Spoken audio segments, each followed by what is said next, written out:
Router adalah perangkat keras yang berfungsi untuk mentransmisikan paket data dari jaringan internet ke perangkat lain melalui proses routing. Router memiliki dua fungsi utama, yaitu mengelola lalu lintas jaringan dan membagikan koneksi internet ke beberapa perangkat lain. Ada beberapa fungsi lain, yaitu menghubungkan jaringan ke DSL, mentransmisikan informasi, membaca alamat IP, menyaring paket data, dan menghubungkan jaringan. Cara kerja router. Router bekerja dengan mengarahkan jaringan data menggunakan routing table untuk menentukan jalur mana saja yang akan dilalui sebuah paket data dalam mencapai tujuannya. Paket data tersebut berisi beberapa bagian, salah satunya membawa informasi seperti mengirim tipe data dan alamat tujuan. Routing adalah proses menentukan jalur atau rute terbaik untuk mengirim data atau informasi dari satu titik ke titik lain dalam sebuah jaringan komputer atau internet.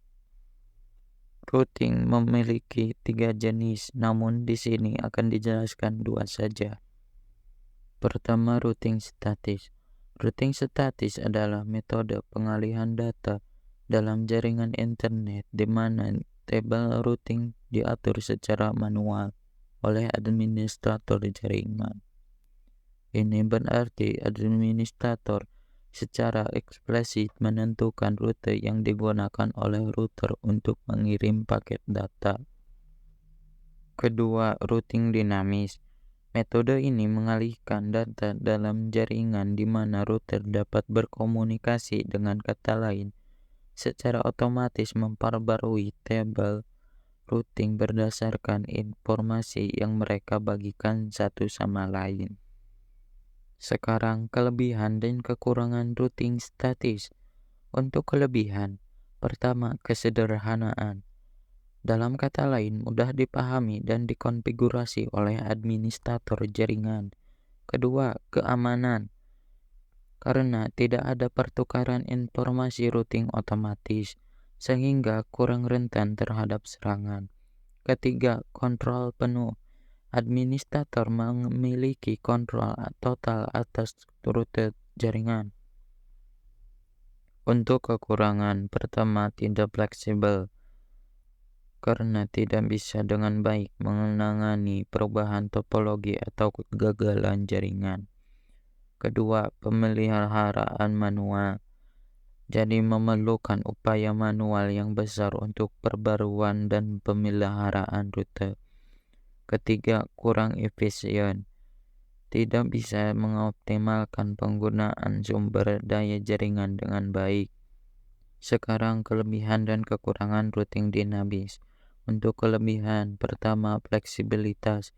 Dapat menyesuaikan diri dengan perubahan topologi dan lalu lintas secara otomatis. Kedua, pemeliharaan otomatis. Memungkinkan pembaruan rute tanpa campur tangan manual yang intensif.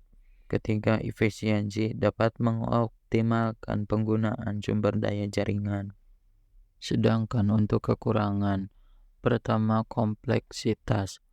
Lebih kompleks dalam konfigurasi dan pemahaman yang memerlukan pelatihan khusus. Kedua, keamanan. Rentan terhadap serangan jika tidak dikonfigurasi dengan benar. Ketiga, penggunaan sumber daya. Memerlukan sumber daya perangkat dan bandwidth untuk pertukaran informasi routing. Protokol routing. Di sini ada EGP dan IGP. Untuk EGP atau Exterior Gateway Protocol merupakan protokol yang mengumumkan kepada autonomous system yang lain tentang jaringan yang berada di bawahnya. Sedangkan IGP atau Interior Gateway Protocol adalah protokol routing kelas dinamis otonom yang berjalur pada host. Jenis-jenis. Pertama ada OSPF termasuk IGP. Kedua ada RIP termasuk IGP. Ketiga ada IGRP termasuk IGP. Keempat ada EIGRP termasuk IGP. Keempat, ada ISIS termasuk IGP.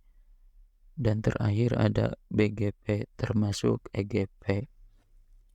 Sekarang perbedaan router dan routing. Pertama, router. Router adalah perangkat keras atau perangkat yang digunakan untuk menghubungkan dan mengarahkan lalu lintas antara jaringan yang berbeda. Kedua, routing. Routing adalah proses yang dilakukan oleh router untuk menentukan jalur terbaik untuk mengirim data dari sumber ke tujuan berdasarkan informasi dalam header paket data. Perbedaan routing statis dan routing dinamis. Pertama, routing statis. Konfigurasi manual cocok untuk jaringan kecil dan kurang responsif terhadap perubahan. Sedangkan routing dinamis, konfigurasi otomatis cocok untuk jaringan besar dan responsif terhadap perubahan topologi.